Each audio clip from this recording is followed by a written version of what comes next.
Good day, everybody. Welcome back to the Marvel Contest of Champions news show. Lots of confusion on the collecting of rewards for the new side quests. We're going to have a look into a Kabam response that gives a bit of hope when it comes to selectors. Positive update for those who are losing points in the Alliance Battlegrounds event. We'll look into what Kabam are doing for them. Some players take issue with the Volume of Spiderverse champions added to game. We'll look into a few sentiments and things where Kabam have had to respond. And revives in a 4-hour crystals being nerfed. We'll have a look into that. Hello everybody, welcome to a fresh week, and this is new content being dropped for the month of July week, which I'm looking forward to. Lots of content to come out on the channel. We'll be covering a lot of things as well. I'm really looking forward to it. I think we're going to a very busier time. So yeah, keep locked to the channel, subscribe with post notifications on, all do that stuff as we roll into a fresh week of hopefully positivity and good vibes. Unless things come in bugged, which they might do. And it might be scuffy today because today's update day. So we kick off the show with interesting news. What the heck is interesting news? Well, I saw this posted on Reddit. This is Gary Jules MCOC and said, anyone know why, which I just put into try, anyone know why 6-star ranked 3 to 4 gems are cheaper gold wise? So you can see here, like the 2 to 3 gem is 565. But it's 656 for the rank 3 to rank 4 gem. So that's weird, isn't it? That's a weird thing that the use of the gem, which obviously the gems are kind of like odd in any case, but the rank up is cheaper, which you can see there. Like it's saying that if you rank up with just using your catalyst, it's 811399, or to use the rank up gem is 656, which is 46. Well, whatever it is, it's 50k, 49k, whatever, cheaper. So it's slightly cheaper in gold. Did you know that? Did you care? Probably not. Let's move on to the next story. Here's a little bit of an interesting one. Look, I know there are people out there that are passionate about the Spider-Verse champions, whether or not you're pro or anti having more Spider-Verse based champions in game. Like it started an interesting debate, if you will, about the extent of Spider-Verse based champions. Mike said that he didn't want to bring Marvel champions into the game that are the same thing already we have, mainly meaning several versions of the same champion that are not really different between them. So what is Silk really doing here? As Kabam Mike said, Silk is definitely not another Spider-Man. Just because she falls into the archetype, it's a very strong archetype and so important to Marvel right now. I mean, right now I want Spider-Man India and Spider-Man Punk. Yes, to Spider-Man India, after watching Spider-Verse, I think a lot of people were very, very interested and impressed. Spider-Punk, even though I could say like, oh, you know, British kind of vibes with it, but it's just because I don't want to call Spider-Punk Spunky or Spunk. You know, if there's people in Kabam that like Spunk, then that's Kabam members of staff for you, right? Some people in the community like Spunk. I'm gonna stop saying that word. You can see how things can spiral out of control. But as I said, there's people that like Spunk. Oh God, it's Monday. It's Monday. I don't want to have this conversation. People like Spider-Punk. So yeah, you've got to hyphenate it. So it is what it is. But yeah, there's a lot more to come, and I just thought it'd be interesting because a lot of people kind of had their say on it. What are your thoughts on Spider-Verse based? Put it in the comment section. Spider-Verse based characters.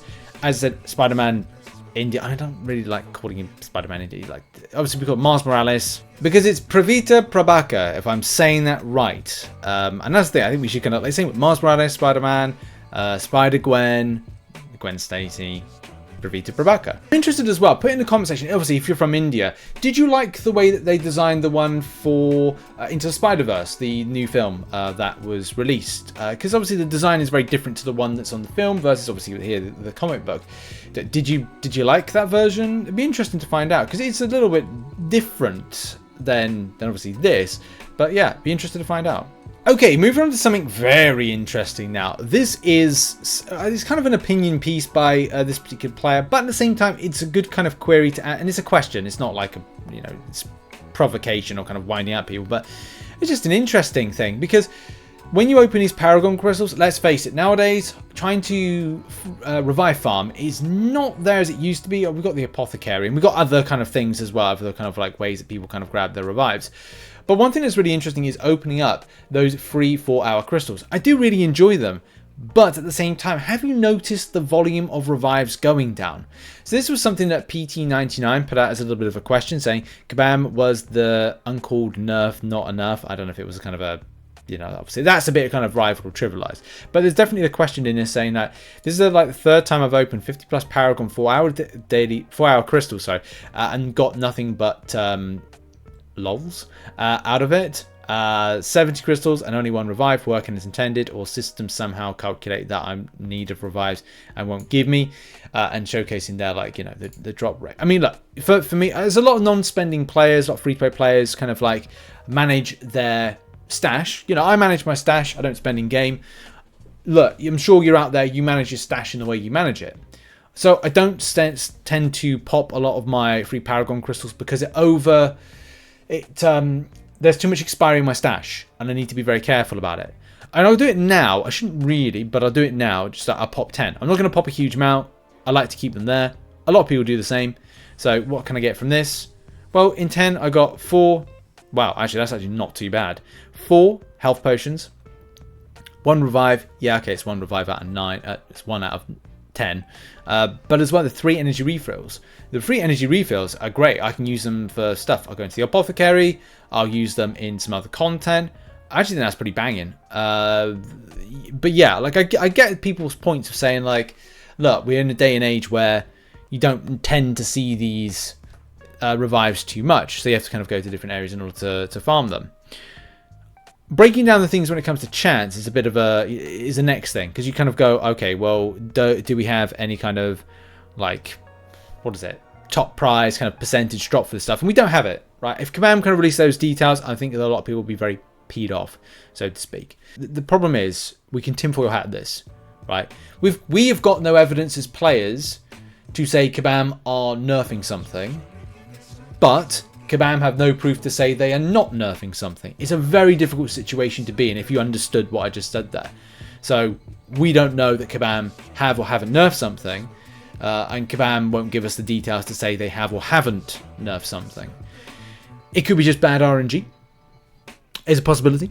But it's always very interesting to note when there's times when you're not picking up a volume of revives and health potions. But yeah, it's definitely kind of like interesting to note, isn't it, when you save up those 4-hour kind of crystals and you don't see any kind of like good luck. Are you seeing any kind of like change in your luck? Put in the comment section as well. Are you feeling any change when it comes to your luck with these 4-hour crystals? Were you getting some revives before, not seeing them now?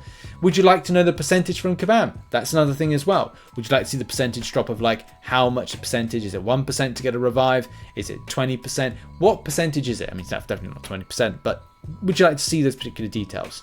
It'd be interesting to find out. And now let's move on to Battlegrounds. As a lot of you know, Battlegrounds is in full swing at the moment. Season 9, longer season. Alliance Wars is not in this month, so we've got that as an opportunity to do a bit of that. But there's been a little bit of an issue. We talked about this, I think, about 2 weeks ago, and I've not really updated you all on that particular situation. The TLDR for this is that players were losing out an opportunity in the volume of Battlegrounds points for the Alliance side of things. So that Alliance quest, a bit of an issue in that there was points missing. Some points which were kind of like, you know, and it's legit, like people were noting that they were getting less points that should have been more points in that Alliance particular event.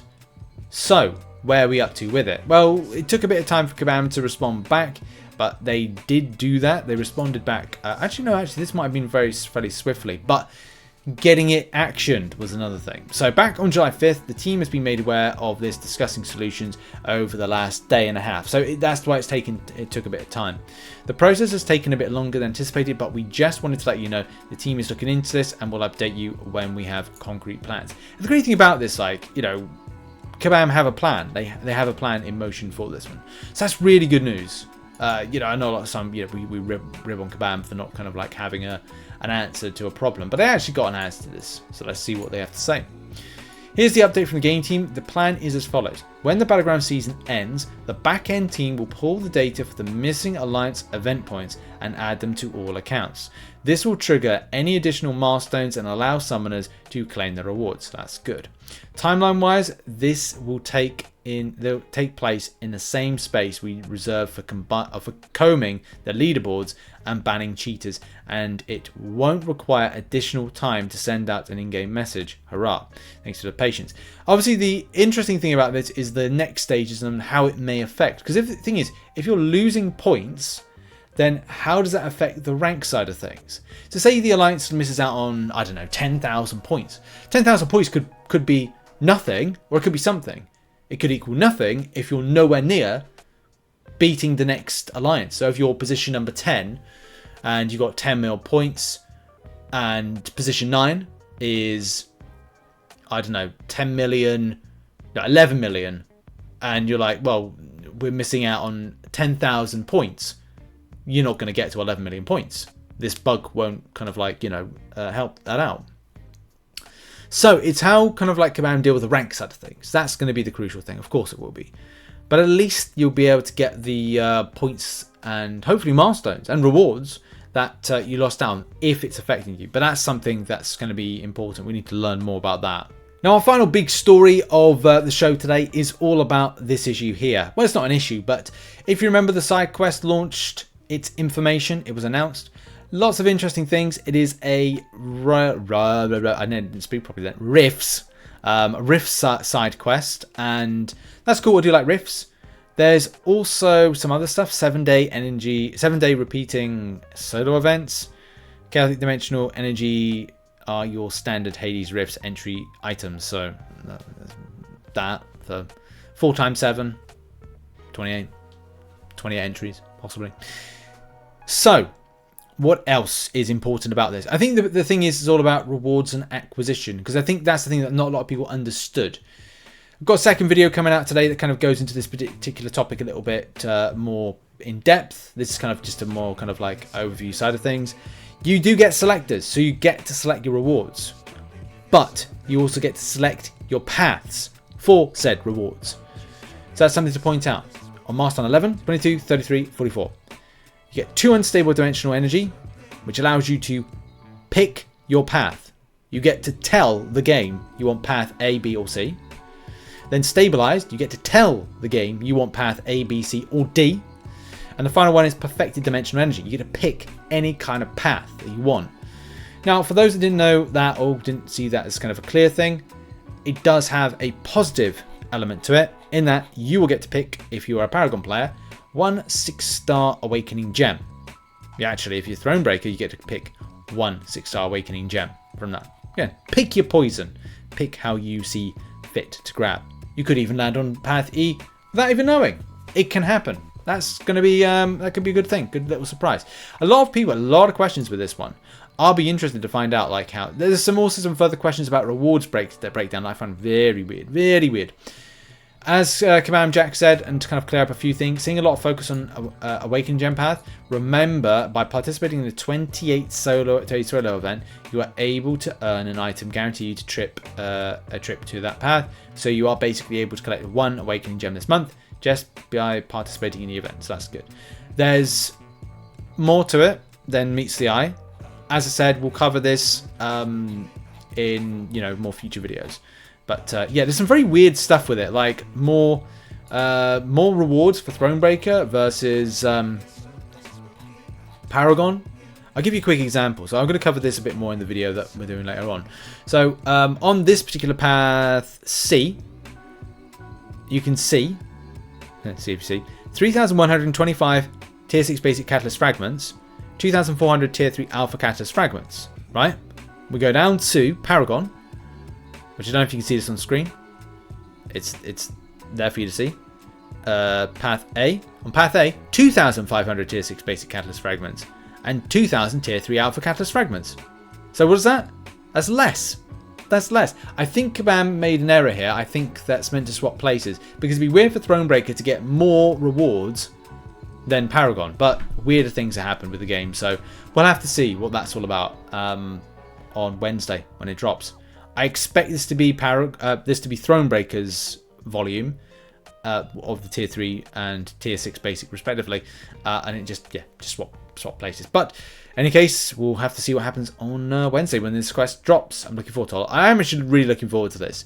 I'm going to be hopefully asking you guys to help. I'm going to guide about how to work this particular event, because you get selectors. It does change up the way you approach. However, though, I will be interested to find out, like, how did everyone else's go? Did you feel you're getting the more rarer paths or less rare paths? In any case, we end the show on arena results. Let's get out those results. So results that we've got for the arena are as follows. Silver Centurion, position 56. So someone did 80 mil, got that. 307 position, 45 mil. That's, again, pretty impressive. And then we're seeing like lower things, like close to like 20 mil for the 5-star. Not confirmed 100%, but people are fronting that and kind of like seeing some results. So Silver Centurion went a lot lower than I'd expect, which again is good. Like, it's good. Maybe like Kabama dealing with the arena botters. And then Yellow Jacket, 21 mil, got position 143, which means that the 6-star is likely to go a lot lower than that. We still haven't had full details of whether or not it went close to my prediction of 18 mil, but we'll have to see.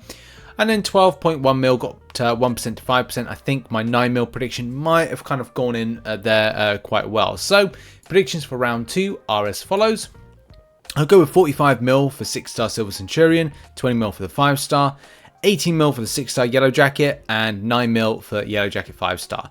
Yeah, those have been the results. Thanks as well to everybody that supports the channel as a YouTube member and as a patron. You're on screen right now. Also, there's a support on twitch.tv/RichTheMan Live. If you've got an Amazon Prime account, give a free Twitch sub. It's Prime Day, I think, at some point. So, give a free sub. That'd be very helpful.